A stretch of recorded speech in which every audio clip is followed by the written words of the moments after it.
Who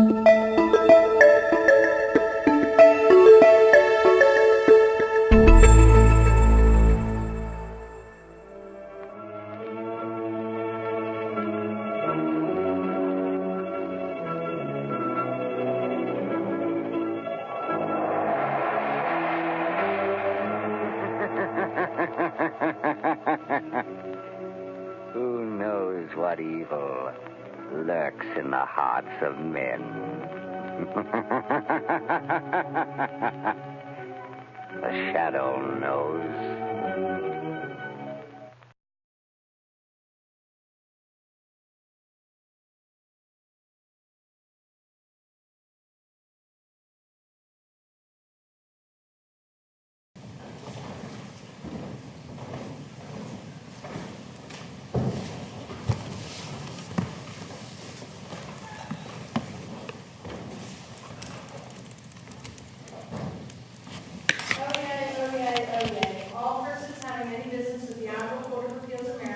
Draw near and give your attention. The court is now in session. God save the state and this honorable court. Please be seated. All right, good morning. Counsel ready in the case of, the matter of Devy Patterson Russell? Yes, sir. All right, Mr. Brennan? Thank you, Your Honor. May it please the court, William Brennan on behalf of my client, Devy Patterson Russell, who is seated at counsel table. My remarks this morning will discuss two main areas. One, the factual findings that were made by the Commission on Judicial Disabilities. And quite frankly, our position is, and the law supports it, that these factual findings were not supported by clear and convincing evidence. And the second part of my remarks will deal with the procedural irregularities that occurred as this case progressed through the system. And those procedural irregularities really caused a lack of fundamental fairness in this process as we went from the beginning, with the origination of this case through the hearing. My client was essentially denied fundamental fairness because her property, the search warrants were seized from her. The notice of the charges was deficient. There are certain charges are stale. And some of these events go back to 2012, and there's a very important issue of recusal, okay? But before I get to those specifics, let me make one statement. I want to make this abundantly clear to this court. My client is an excellent judge. Not a single litigant, party, lawyer, witness, or member of the general public has complained about Judge Russell's conduct. Not a one. We have not heard at this hearing 1 second of courtroom time involving Judge Russell. We have not read one word of a transcript of Judge Russell's conduct in a courtroom. They issued a 26-page amended opinion in this case.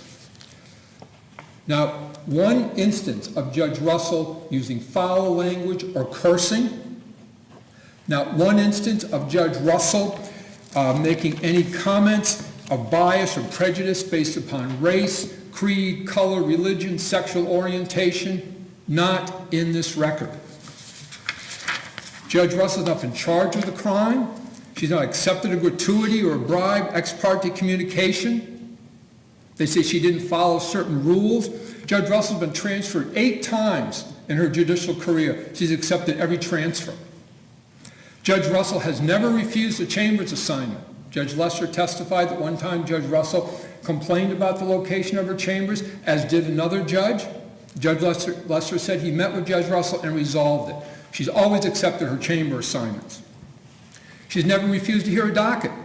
Judge Morrissey, in fact, testified that Judge Russell volunteered for some of the more difficult or the unpopular dockets, shall we say. Judge Russell was willing to hear the domestic violence docket. A lot of judges don't like that in the district court. Judge Russell's never refused to be a duty judge, either during court hours or after hours. There's no evidence that Judge Russell was ever habitually late or left early. Not a single bench time report came into evidence in this case. Not a one. And there's no evidence that any case, whether criminal or civil, has been adversely affected by Judge Russell's conduct in this case. They can't say there's one case because of what they claim are mishandling of search warrants, what we disagree with. There's not a single case that was prejudiced. So we have the general public's not complaining, the litigants who tried cases in front of Judge Russell is not complaining, the cases have not been improperly dismissed, there's no cursing, there's none of that conduct. So why are we here? Why did the Commission on Judicial Disabilities recommend a 6-month suspension for an excellent judge? Why? Because they made themselves a personality police. There are certain personality disagreements in the District Court of Maryland for Baltimore City. They bubbled to the surface, and the Commission went with that and ran with that. Now, let me talk about... Mr. Brennan? Yes. You referred to a few moments ago of the a dispute over the handling of search warrants. Yes. Now, putting aside the claims about some statement that was attributed to Judge Russell directed to a law clerk or someone about implying that certain search warrants or returns could be thrown away. Put that aside. Sure. Because that falls into the category of, if you will, the he said, she said types of things. But what about this, what is it, the box of nomad warrants? What is that dispute about? Well, what that is, Your Honor, is that Rule 4-601 allows a judge to destroy search warrants that haven't been served in which there's no return. After what, 10 days or something? I don't think there's any time limit, quite frankly, in the rule. Judge Russell has never destroyed a single search warrant that she has signed, even ones that haven't been executed. So her nomad boxes, and as I said, she's been transferred 8 times in 12 years, followed her with her. So every single search warrant that Judge Russell has reviewed and signed, she has kept, even ones that she was allowed to destroy under the rules. So if a law enforcement officer or a public defender or an attorney general or someone in a post-conviction proceeding needed to see a warrant that Judge Russell had reviewed or signed, Judge Russell had them. So it was her practice and procedure, and these nomad boxes, and they followed her when she moved. They were labeled Judge Russell. They had the name civil on them. They were her boxes, and that's for the warrant. So if law enforcement or a state's attorney ever said, we are in need of a Judge Russell search warrant, and they couldn't find it at Wabash, they could call Judge Russell. Judge Russell had them in their nomad boxes. They were available. But on that same note, Judge Harrell, what's important to note is there is not a single instance in this case in which a state's attorney or a police officer or even anyone in a civil case, for that matter, ever said, my case was adversely affected because of the way Judge Russell handled the warrants. Not a one. Not a one. And so that gets to the issue of, I hate to use a colloquial expression, no harm, no foul, but the fact of the matter is that there's no import. And the other part that's important to remember is that the rule itself has no time limit when you're supposed to process these and send them to Wabash.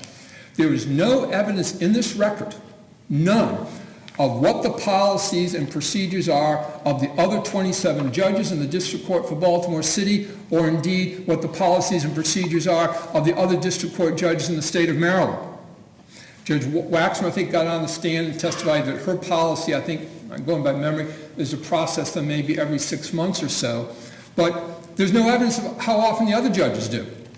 They could wait a year, they could wait 2 years. There's no evidence in the record. None. And so what they're saying is that Judge Russell supposedly didn't file these on time, but here's the other issue on this. And quite frankly, if it weren't so serious, it would be somewhat comical. A law clerk discovers these boxes in a secure law clerk area. They say Judge Russell, and they say civil. Reports to Judge Scurdy. Judge Scurdy then examines them and takes a photograph of them and forwards that photograph to Judge Waxman. Judge Waxman then, I guess, instructs Judge Scurdy to surreptitiously remove these boxes from the courthouse. He loads them into the trunk of his car.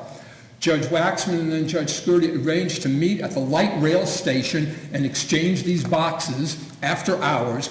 Judge Waxman then takes them to her home, separates these warrants of Judge Russell on her living room floor, I think, or living room or dining room floor, separates them, and so, I have a security camera, or I have a security at my house, the warrants are secured. Well, the fact of the matter is, if someone had picked up the phone and said, Judge Russell, process your warrant. If Judge Waxman had sent an email around, here's the rule now for the District Court for Baltimore City. Process your search warrants within 6 months, 3 months, a year. If they'd had a bench meeting and said, okay, we want to process the warrants, here's a time frame. No one called up Judge Russell and said, Judge Russell, we think we have some search warrants here that haven't been processed. Now, the reality is it wasn't 135. It was a much smaller number than that. But the fact of the matter is that if someone said, Judge Russell, I direct you to process these search warrants timely, we wouldn't be here. The boxes that Judge Skirty brought to Judge Waxman, were those the Nomad boxes? Those are the Nomad boxes. And how many were there?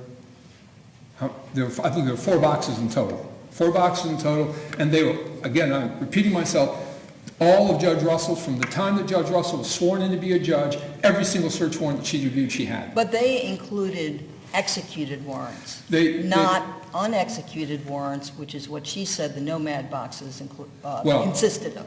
Is that correct? Partially. Rule 4-601 says that there should be a full set that's been sent, should be sent to the Wabash Courthouse, and that would be the original of the warrant, the executed return, and the judicial copy. And so you need all 3 of those. That is the original warrant, the return by the officer, and the judicial copy. If you didn't have all 3, they weren't, the phrase I would use is processable to be sent to Wabash. So contained within those Nomad boxes were some that didn't have a complete set. They may have been missing a search warrant return, they may have been missing a judicial copy, they may have been, not sure, but they were not, they were not all processable. But the fact of the matter is, Judge Russell had them. And so if someone needed them, if state's attorney needed them, Judge Eiler, or a prosecutor, state's attorney, or a prosecutor or a judge needed those warrants, call up Judge Russell. Judge Russell, do you have those warrants? Yeah, I've got them in my Nomad boxes. Never destroyed them. Always available. And then to follow up. But they should have been filed with the clerk's office. At some point. And again, there's no time limit in the rule. There's no internal operating procedure of the District Court for Baltimore City. There's no memo. There's not a single document or a single rule that says the time limit for filing is at Wabash. I'm just looking on looks like the finding of facts on pages 5 and 6. There's a table. I'm sorry, page what, Your Honor? Pages 5 and 6 of, I think, the commission amended findings of that. There's a table. I mean, the paragraph starts with saying there are at least 135 warrants, processable warrants, and I guess in those Nomad boxes. And then there's a table that lists 158 warrants back to 2007. Are those the executed warrants that had not been filed? There were warrants for which there were returns. In some cases, nothing had been seized in the returns. In some cases, there was not a judicial copy.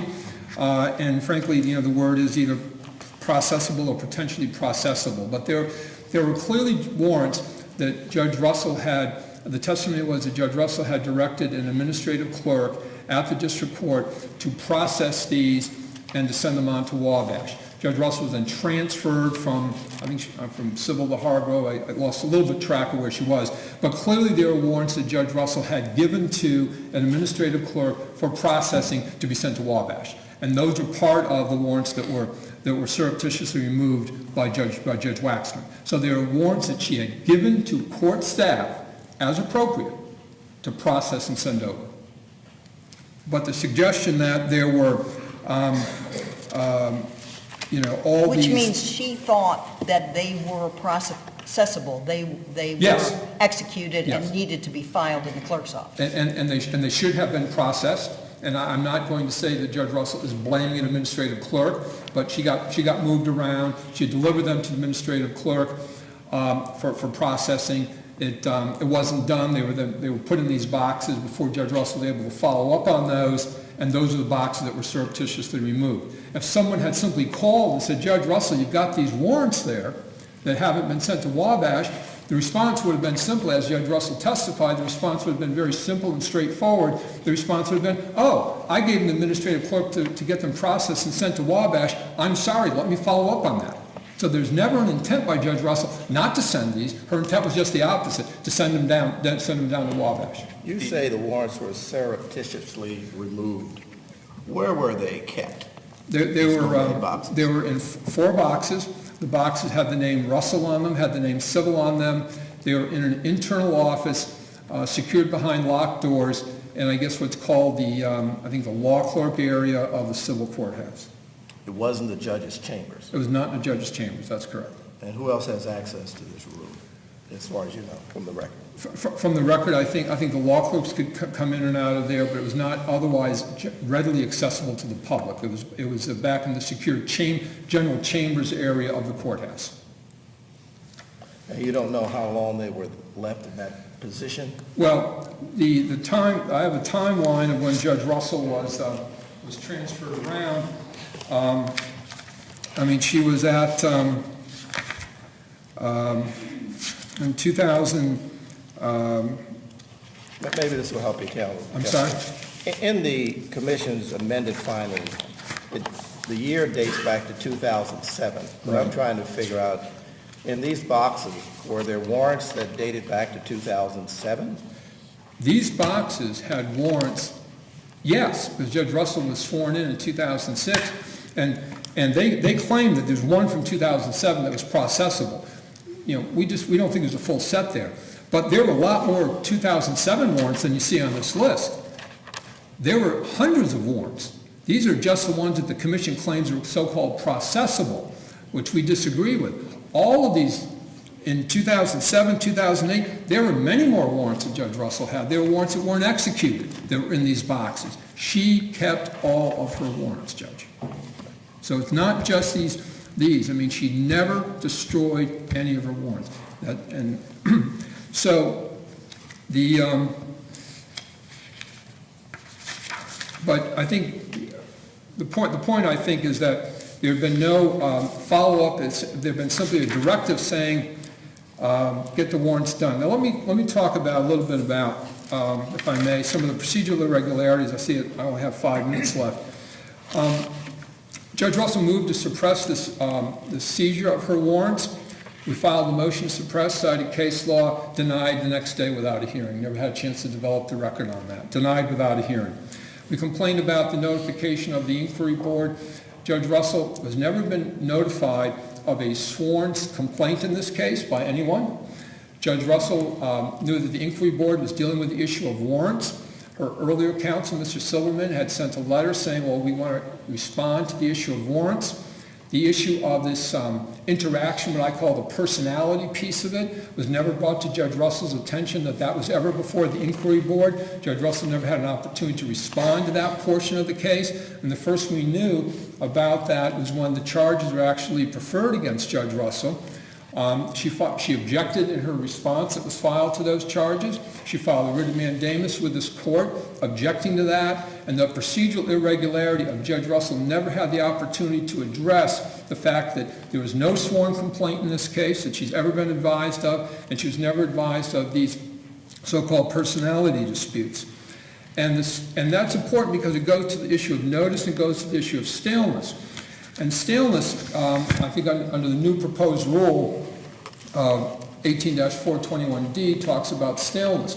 But the fact of the matter is that the charges themselves do not specify any dates or times. You just have very broad terms in terms of what Judge Russell didn't get along with people.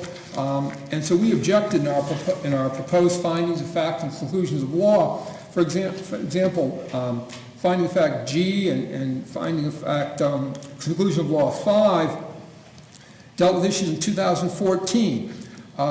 H and 7 dealt with an issue in 2012. It was dealt with by Judge Sampson in 2012, and now it's coming up and again.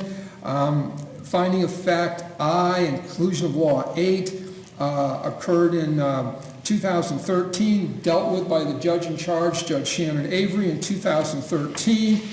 The so-called Kim Brown episode, again, was dealt with by Judge Sampson in 2013. So a lot of these issues that were not given notice, we didn't know was before the inquiry board, came up at this hearing, and it's old news. It's old news. And Judge Waxman wasn't even the chief judge of the district court when these matters came up. And they're resurrecting matters that have been dealt with by Judge Sampson back in 2012, have been dealt with by Judge Avery back in 2013, and they're now bringing these up now as examples of, with Judge Russell's personality. And that's simply not fair, to resurrect things when you try a case in 2018 for charges that were brought in 2018 to have to defend matters that came up back in 2012 and 2013, dealing with the issue of my client's ability to get along with people. And some of this I say is personality. Now, some of the testimony in this case, Judge Bowles testified, Judge Scurdy, it's clear that my client did not get along with Judge Scurdy, but she tried to testify as to the genesis of that, which was, quite frankly, Judge Scurdy got dressed up in a gorilla costume. He claimed it was not a Halloween party. It was a pumpkin carving party. Just happened to be on October 31st, which is Halloween. And Judge Russell took offense to Judge Scurdy getting dressed up as a gorilla, passing out bananas and going around and doing that. And so they didn't get along. But that's not judicial disabilities. Now, the one matter I must mention I would be seriously involved in, and that's the issue of recusal. We asked that Judge O'Malley, that Judge Hazlett recuse herself in this matter. We filed a pleading to that effect. We brought it up at the pretrial conference. We renewed it again at the beginning of the hearing. And we said that Judge Hazlett should recuse herself essentially for two reasons. One is there are going to be issues involving Judge Katie O'Malley, who was, there'd be some testimony about that and whether or not my client got along with Judge O'Malley. We thought that Judge Hazlett was friends with her, but more importantly, Judge Hazlett's boss, I have to go into my rebuttal because I do want to make this point. Judge Hazlett's boss, Judge Morrissey, was a witness in this case. And what the commission had to determine was whether or not a directive that Judge Morrissey gave to my client was reasonable, and whether or not there was a threat that Judge Morrissey made. So they had a issue that the commission had to determine the reasonableness of some of Judge Morrissey's conduct as well as Judge Morrissey's credibility. He's her boss. We moved to recuse. Now there is a related matter that's going to be coming, it's going to be made public. And it's Commission on Judicial Disabilities 2018-009. And I think I will waive my client's confidentiality involved in this. And I'm going to ask that the record be supplemented on these orders. It's another matter involving Judge Russell, Judge Hazlett, and Judge O'Malley. And in that case, Judge Reed has signed an order recusing Judge Hazlett from sitting on a matter involving Judge Russell because of Judge O'Malley. Well, the testimony in this case didn't cover any incident involving Judge O'Malley, right? We were precluded from getting into that, Judge. We were precluded from getting into that.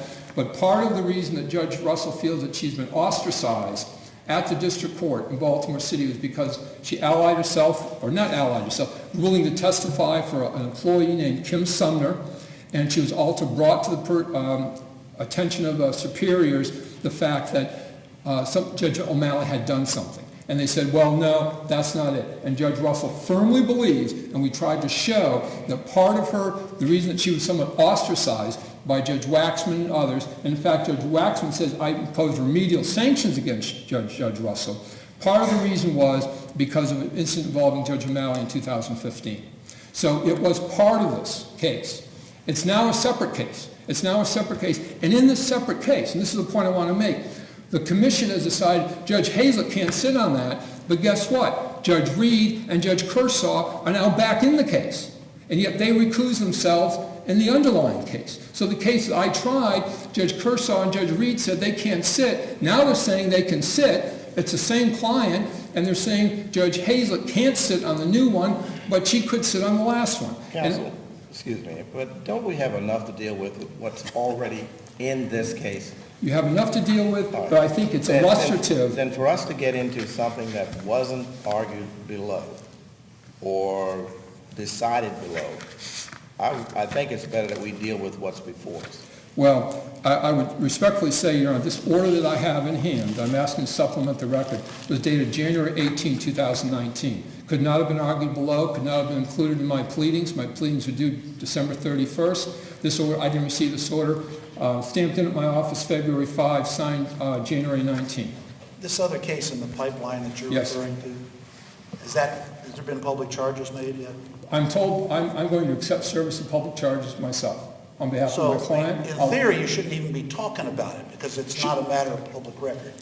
I talked to my client about that. She said she was willing to waive that portion of it. The charges have been made. I will be served. The moment I file an answer, Your Honor, they become public. The moment I file an answer, they become public. And part of that record will be these two orders I'm asking this court to review. And I think this court should review that. Let me not go completely through my rebuttal time, but if you have any other questions, I'll... Sir, how much time does he have? He's going to have 7 minutes. All right, he's got 7 minutes. Thank you, Your Honor. Thank you.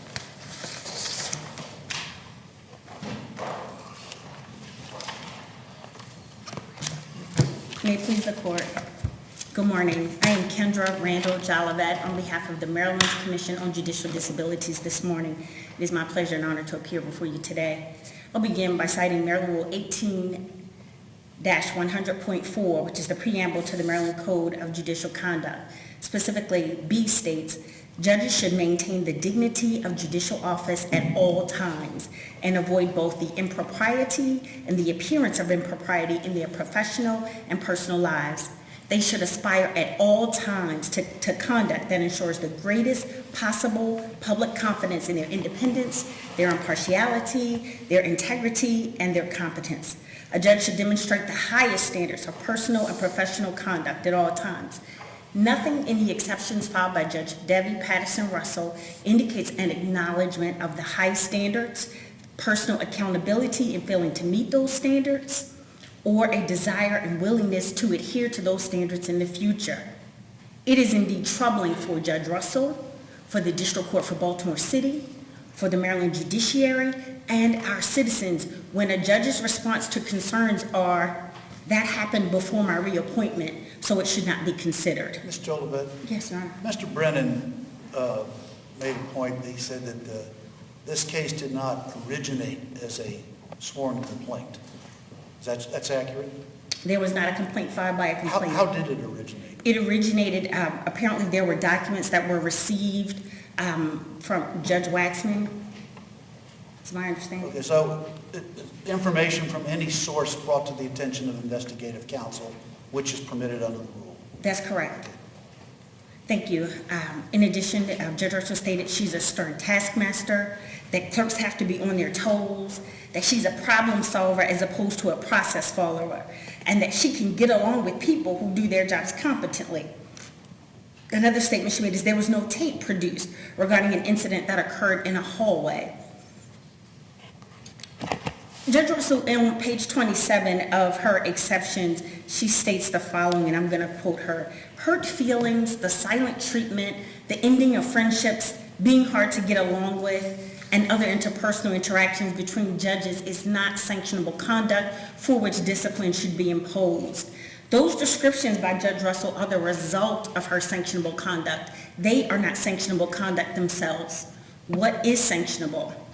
Calling the administrative judge for the District Court for Baltimore City, Judge Barbara Waxman, a complete and utter incompetent, vicious coward to support subordinate court employees and heard by Judge William Dunn as he moved between his courtroom and chambers. Telling a new judge she does not have to listen to Judge Waxman. Is it possible that hurt feelings resulted to Judge Waxman? Yes, but the conduct was sanctionable nonetheless. Yelling at Judges Skirty, Dunn, and Weinstein, all in front of other people, sanctionable. Making a false allegation against her superior, Chief Judge Morrissey, who you told a new judge she doesn't have to listen to, is sanctionable. Making a false allegation against the chief judge, sanctionable. Does being a stern taskmaster give you the right to push someone? We would all agree the answer is no. Does it give you the right to threaten people and state their protection is gone? No. This goes beyond hurt feelings, friendships. It's a blatant disregard for the high standards that judges are to uphold, and the commission requests that you uphold the 6-month recommended sanction. Judge Russell, in her exceptions, provided general denials, but she failed to state specific errors to many of the commission's findings, as was required per Maryland Rule 18-408B. The following conclusions of law should be deemed admitted, and this court should sanction Judge Russell accordingly. Conclusion of law number 1. The statements to subordinate court employees heard by Judge Dunn regarding Judge Waxman. Conclusion of law number 2. Interrupting Judge O'Hara's trial. Number 5, yelling at Judge Skirty in front of a bailiff and Judge Aldubi. Number 6, intentionally pushing court employee Kim Brown. Number 9, threatening 2 court employees that their protection is gone. She also admitted this behavior on page 1709 of the transcript. Number 10, in a courtroom, she exclaimed, "You can't tell me what to do," when asked not to hold lineups in her courtroom per the direction from Judge Waxman to Judge Weinstein. Number 11, advising Judge O'Hara she did not have to listen to Judges Skirty, Waxman, and Morrissey. And it should be noted for the record that this was not an interpersonal issue, which Judge Russell claims the majority of this is the result of. Judge O'Hara was a new judge. She was in training, being trained by Judge Russell when she made these particular statements. Number 12, the Judge Russell defied the reasonable request from Chief Judge Morrissey to stop copying Judge Barbera on emails. Mr. Number 13, yes, Your Honor. I'm sorry to interrupt you, really.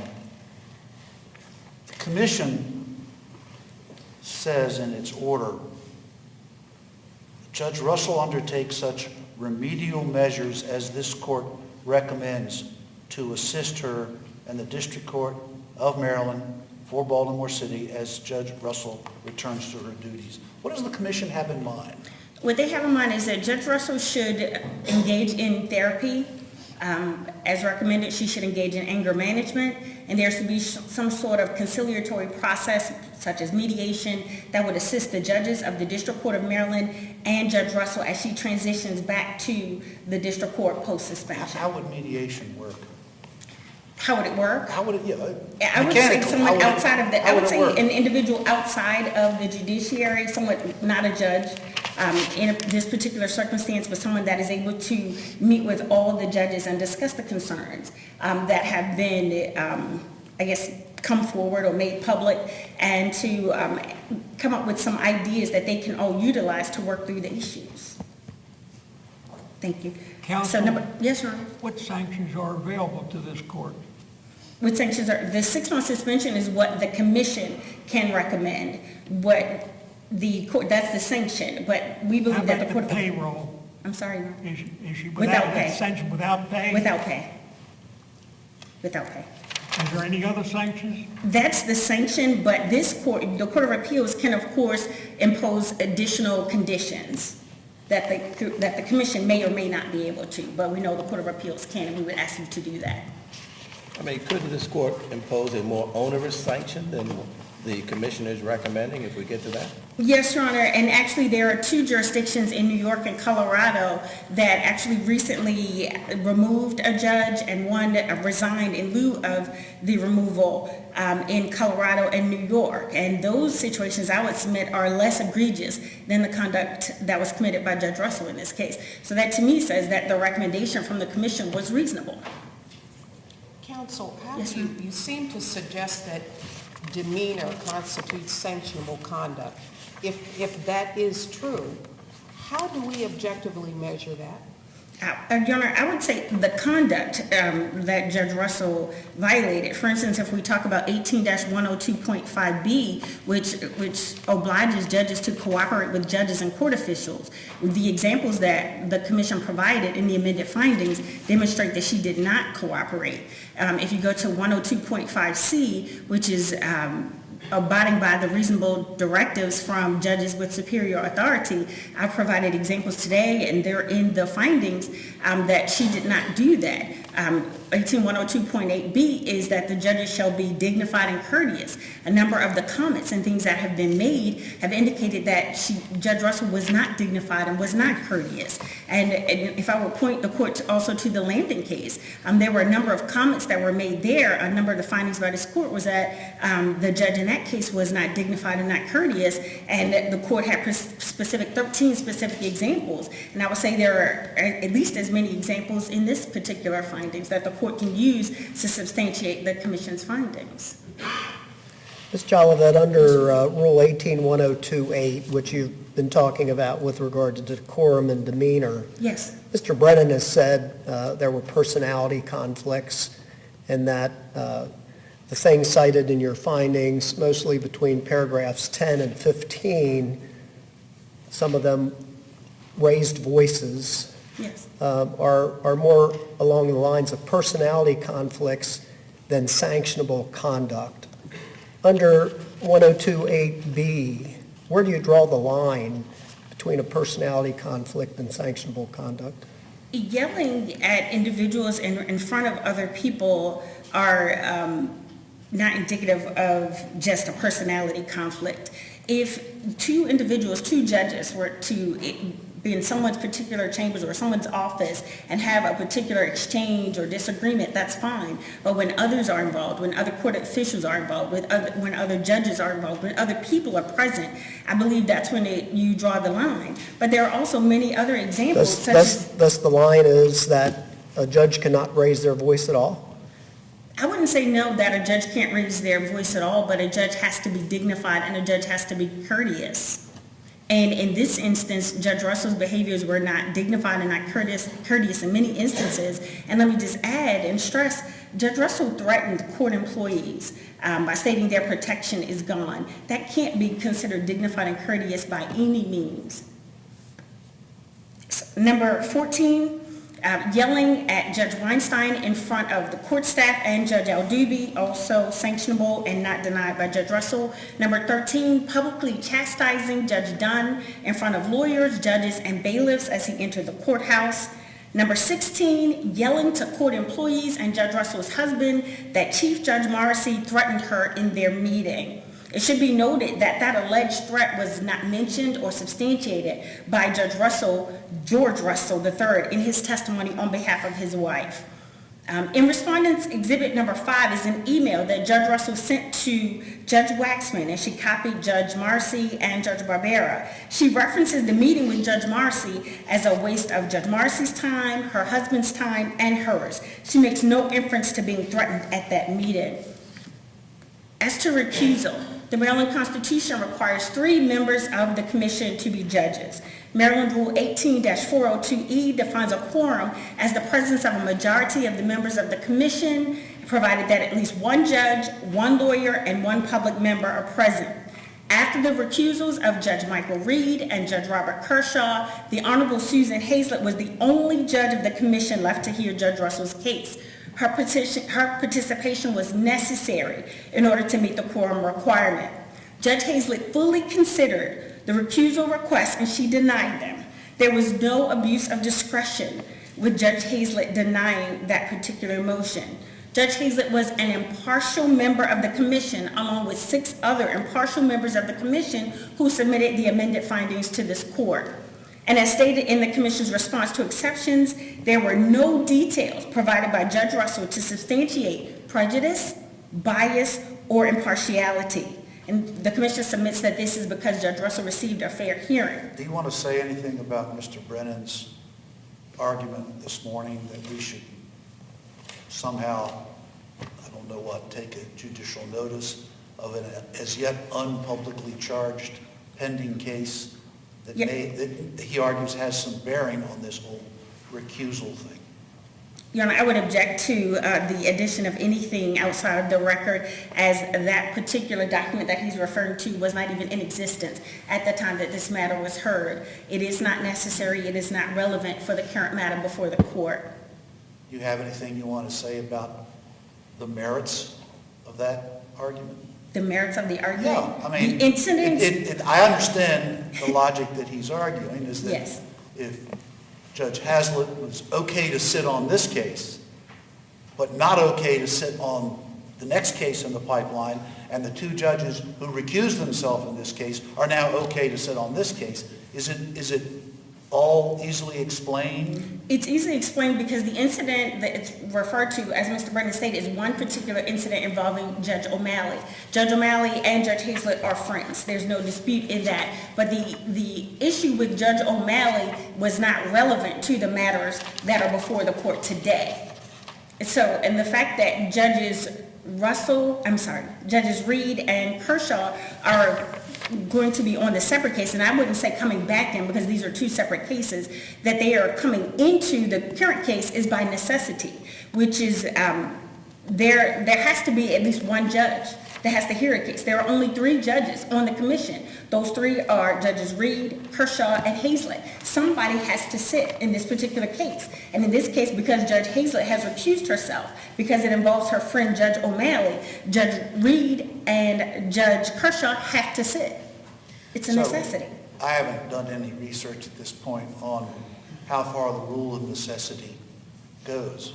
But basically you're arguing, is there any authority that supports the argument that the rule of necessity would sanction having someone who might be recusable in a case, but they have to sit because of the rule of necessity?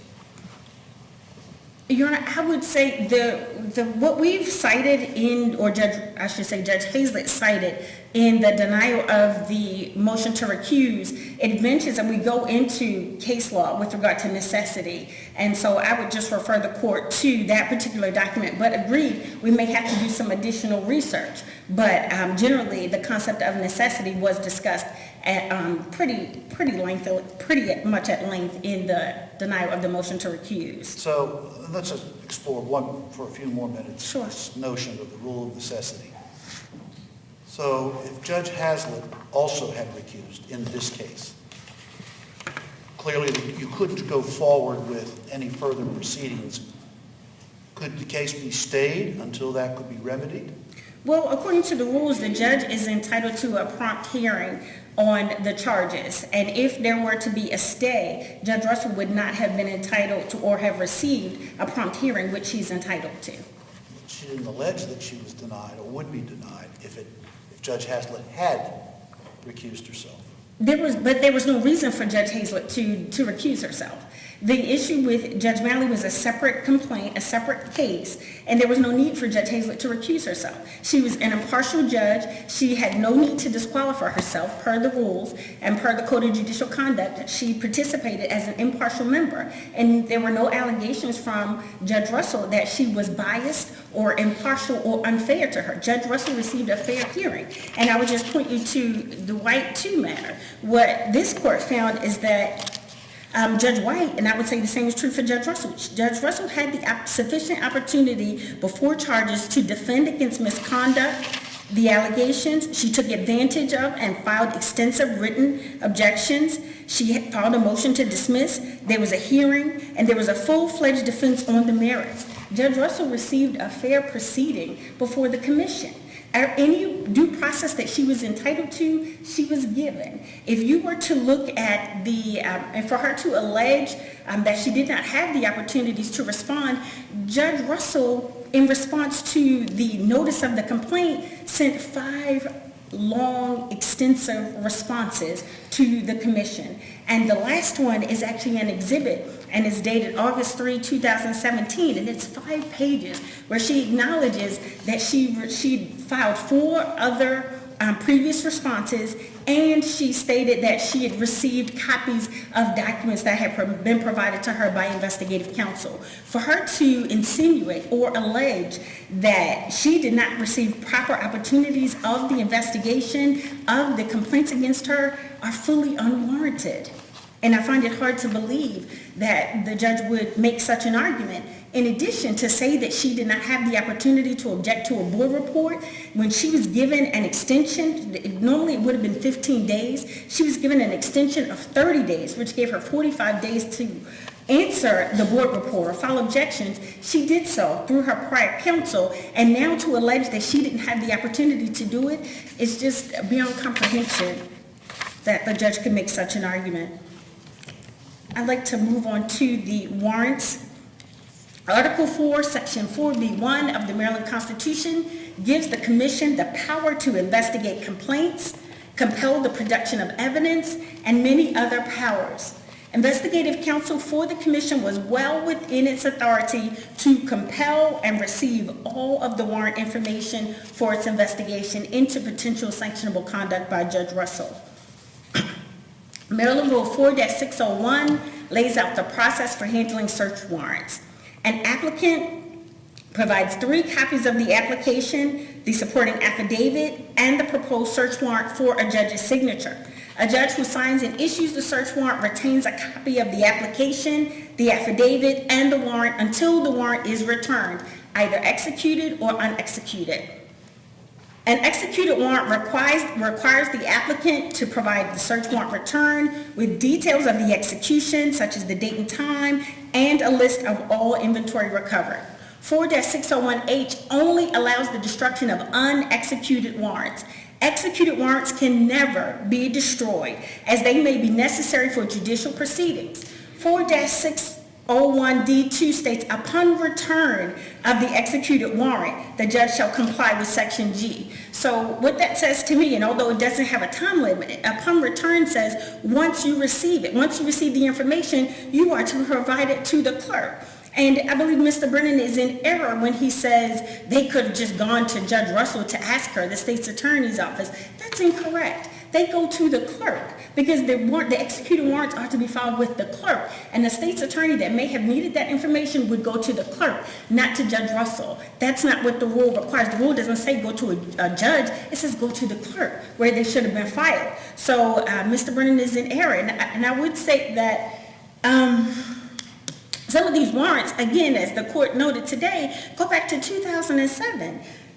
Judge Russell has even acknowledged that she does things differently now. She now, upon return, she does file her warrants with the clerk. And I'm happy that she's made that particular change and improvement to her operations, but it doesn't negate the fact that she neglected that for many, many years. And there were executed warrants in there that were not provided to the clerk as they should have been. Do you agree with Mr. Brennan that notwithstanding that, nothing in the way that she handled this caused the wheels of justice to grind to a halt in any particular case? Your Honor, I would say 18101.1 says compliance with the law, and she did not comply with the law. Whether the state's attorney's office suffered as a result... In the absence of a specific part of a rule that says you've got to return these to the clerk within 10 days of them being processable. Your Honor, what my point is that a state's attorney would not go to the judge. A state's attorney would go to the clerk where the warrant should have been filed. Okay. So we do not know if the state's attorney went to the clerk to obtain the warrant information and it wasn't there. We don't know that. And the state's attorney would not be able to go through that channel or go outside of the clerk to go to Judge Russell to get the information. So I would disagree. Okay. That she could go... You don't have any concrete evidence of that, though. That's a hypothetical. Yeah, that Mr. Brennan provided to you? Yeah, that was a hypothetical that Mr. Brennan provided to you. That was correct. Your Honor, and I would go to 2 final issues with regard to the Fourth Amendment argument. Judge Russell's arguments fail on substance and fact. The warrant boxes were in an area that was accessible to members of the public. There was testimony that the Legal Aid Bureau would also congregate and set up in that particular space that was referred to by Mr. Brennan. Judge Russell had no reasonable expectation of privacy in the warrant boxes. She's a public employee. She had no proprietary interest in those government documents. They were not her personal property. And if you go to Investigative Counsel's Exhibit Number 28, it's the chain of custody log. You're talking about the application of the Fourth Amendment, are you not? Yes, Your Honor. Now, what we're talking about, what you're urging is 6-month suspension and a loss of income of excess of $60,000. Yes, Your Honor. Isn't that quasi-criminal? I'm sorry? Isn't that quasi-criminal? No, it isn't. No, it isn't. Isn't the loss of an income another definition of a fine? Criminal is if she was not subject to jail time, there were no criminal proceedings. The commission has no criminal authority. It wasn't in that court setting, so no, I don't agree that it's criminal, Your Honor. Go ahead. Thank you. And the last two arguments with regard to the warrants that I will bring up is that Judge Russell defied the reasonable directive of the administrative Judge Waxman by continuing to make herself available to sign warrants, not just under exigent circumstances at the civil courthouse. And Judge Russell admitted this on page 1332 of the transcript. I would also point the court to the testimony of... Was there any written policy about that? There was not a written policy that was produced. It was testified to by Judge Waxman, by Judge Russell, by Detective Stephen Matchett.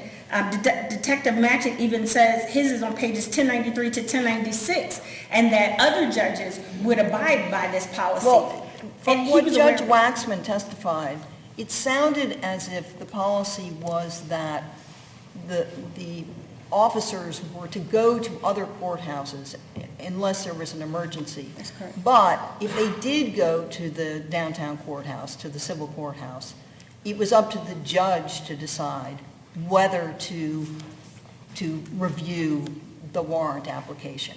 Yes. And it didn't seem to draw a distinction as to whether the judge, in exercising the judge's discretion, whether it needed to be an emergency warrant or not.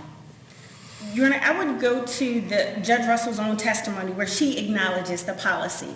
And she acknowledges that although they were told that they should not accept the warrants unless they were exigent, she did it anyway because she had her own ideas or rationale for doing that. If you look at the testimony of Detective Stephen Matchett, he says the police department understood that policy of the District Court for Baltimore City and that he went to other judges to try to get them to do the warrants, and they would not do it per the policy. So everyone, Judge Russell, the That Baltimore would be City consistent with the policy being that it was up to the individual judge. under exigent circumstances was the policy that they did not want judges to sign the warrants except under exigent circumstances. Otherwise, they were to go to the district where the incident occurred. The final argument with regard to warrants is that Judge Russell admitted violating the court's policy by signing the return and inventory for Judge Gordon and sending it through interoffice mail. The commission's sanction of 6 months was more than reasonable. After a careful and independent review of the entire record, this court determined 5 considerations when imposing a sanction in the Lambden case. They're as follows. Number 1, the respondent's conduct. The commission has sufficiently detailed the numerous instances of sanctionable conduct by Judge Russell in the amended findings. Number 2, the respondent's attempts at mitigation. One attempt that was mentioned by Judge Russell was her open letter, which is Investigative Counsel's Exhibit 11, which was sent to her colleagues on the bench. If that is to be considered mitigation, it was filled with insults, driving many judges to file responses, and even the respondent's own witness to state that she did not agree with the letter. On page 1696 of the transcript, Judge Russell states there was no inflammatory language or disparaging comments. I believe this court will disagree with that characterization when you read it. Number 3, the behavior at the commission hearing. Judge Russell had a complete disregard for the impact of her behavior on many of the witnesses. She expressed no remorse or need to change her behaviors. Number 4, the findings and conclusions of the commission. We believe they are sufficiently detailed to uphold the recommendation of the commission. And number 5, the serious nature of respondents' conduct. And even Mr. Brennan acknowledged the serious nature of what's involved here. Her behavior has disrupted the District Court for Baltimore City at various locations, and even up to the Chief Judge's Office of the District Court of Maryland. Ms. Jolivet, Yes, Your Honor. on the last 2 points, I'd like to ask this question, and it relates to 18-1028, where you found a pattern of behavior involving decorum and demeanor. I've tried to work through the findings of the commission, and in looking at the 18-1028 violations, I have And most of these are either raising their voice or getting into an argument or making comments that the commission felt were not judicial. I have one comment in 2012, 3 perhaps in 2013, 0 in 2014, 1 in 2015, 1 in 2016, and 2 in 2017. So that's 8 incidents. I think I'm missing one because there wasn't a year. So maybe 9 incidents in 6 years. Explain to me how that's a pattern of behavior. Your Honor, I think that is a pattern, just the fact that you can state many others, but I would also have you go to the comments that were made in the commission's determinations as to sanctionable conduct or the considerations. There were many other incidents that were listed there that are of concern, and it is indeed I saw you closed with, in the findings, with 2 pages listing items of concern, considerations regarding the imposition of discipline, but none of these are sanctionable conduct by clear and convincing standard. So under 102.8, decorum and demeanor, you found 9 incidents over 6 years. Some of them could be characterized as raising someone's voice in a meeting. I asked you the question, are judges not allowed to raise their voice? And you said, well, that's not sanctionable. No, I didn't say it wasn't sanctionable. I said that you have to look at the circumstance. If there are 2 judges that are having a disagreement in someone's office, that's one thing. But to be in an open setting and to be disrespectful and yelling in front of court officials, in front of other judges, in front of lawyers, in front of judges, in front of bailiffs, that is sanctionable conduct. Does that answer your question?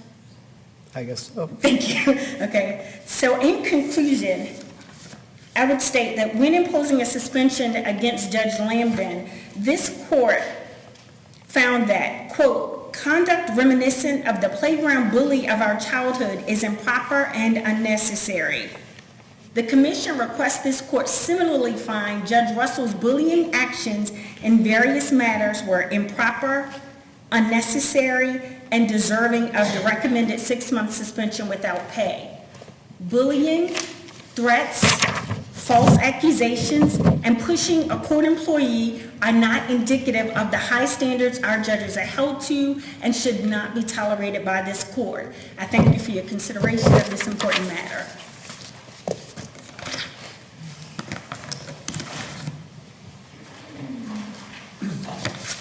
Make a few important points.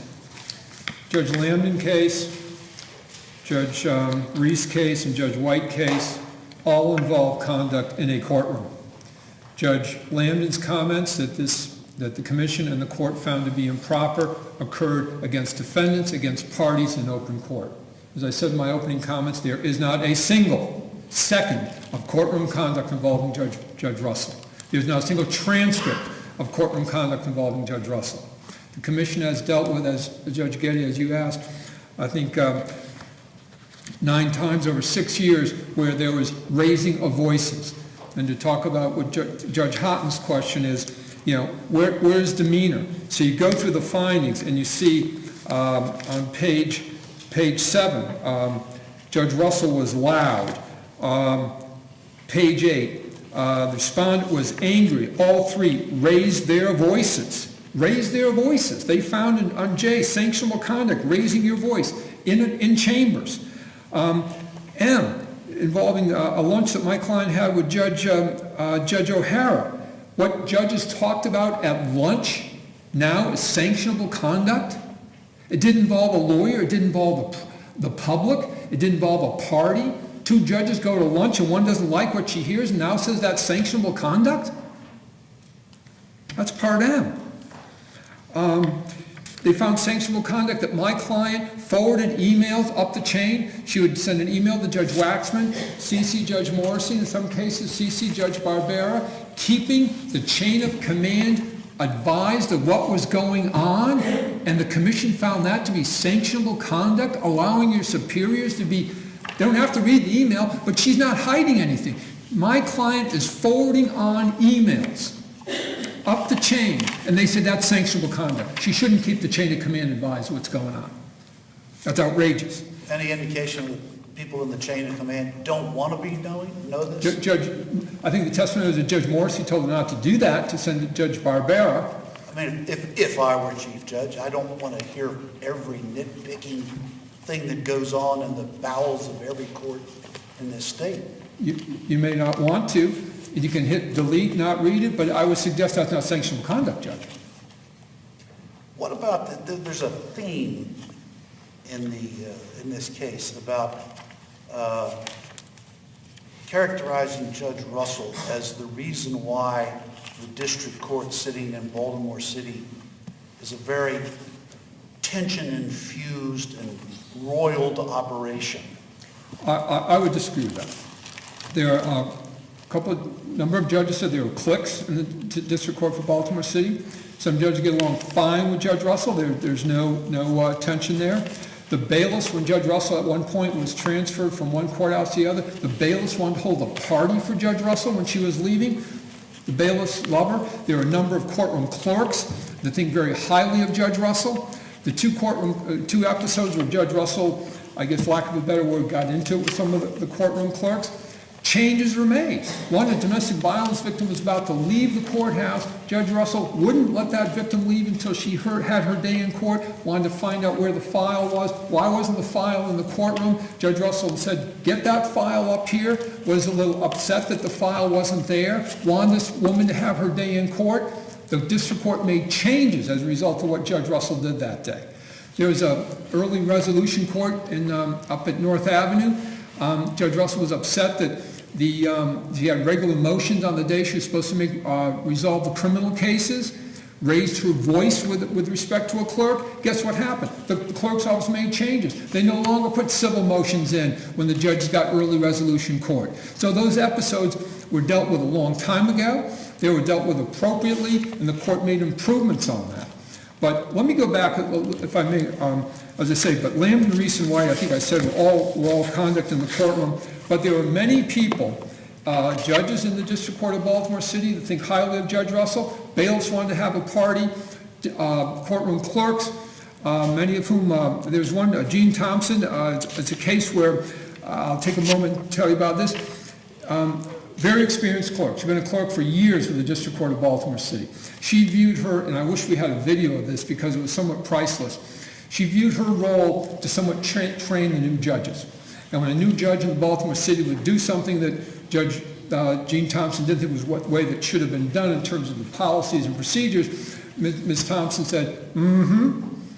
And the judge said, what's going on? And Ms. Thompson said, well, it's usually done this way. And most judges love that little assistance from an experienced courtroom clerk. I said, well, did Judge Russell complain about that? Oh, no. When I told her that, something wasn't being done quite according to procedure, she said, fine, and made a change. She get along with people. It was the cliques that happened, and the cliques were part of, and this we get back to the Judge O'Malley and the recusal issue. Mr. Brennan, before you do that, I know your time's short, and I did want to ask you about 18-1028 and the decorum and demeanor rule. Where do you draw the line on the threshold between a judge's decorum and demeanor being sanctionable? I think first and foremost it should be whether or not it impacts initially the public, and decorum and demeanor with respect to litigants, parties, witnesses, attorneys. And as I said earlier, none of that occurred. Here it's mostly court staff. Court staff. Court officials. And what's interesting, as I said earlier, in the 26 pages, there's not one instance where Judge Russell cursed, used vile or vulgar language against any person, a fellow judge or a courtroom clerk or anyone else behind the scenes. Now, did she raise her voice? The answer is yes. And did others raise their voice? The answer is yes. There's an inference, and I think Judge Harrell sort of asked this question. I think the word's used somewhere in here, but I can't find it, of a hostile environment in the courtroom. I think in the courthouse, probably not the courthouse. courtroom. Courthouse. Yeah. Some judges felt that way, others didn't. Others would come in, they would go to work, they'd do their job. But you got to think about the day-to-day routine of a district court judge. You come in the morning, I guess you go to chambers, get your robe, you go on the bench, you come off the bench, you eat lunch, you go back on the bench. The interactions are fairly minimal, and these are all behind the scenes, and they have disagreements. Now, Judge Scurdy at one point said, Judge Russell was opinionated at bench meetings. She would let her position be known, whether it was Judge Scurdy wearing the gorilla costume or whether it was some other things. She would let her opinion be known. Judge Russell's opinionated, she's not shy, and she will tell you how she feels. And many people... I think we all agree when judges are together in conference, we can be as hostile as we want to be to each other. I mean, one of the things I was going to mention was, you read some of the dissents of the late Judge Scalia from the Supreme Court. I mean, some people can say some pretty hostile things in that regard, but, that is not sanctionable conduct, because otherwise we're going to make judges automatons. Make judges say, you express your opinion, you raise your voice behind the scenes, you do this, you're going to be brought up on charges. But one last thing, Judge Harrell, I know the red light's on, I apologize, but when you asked about the notice that was given to Judge Russell, all of the earlier non-sworn complaints involved the search warrants.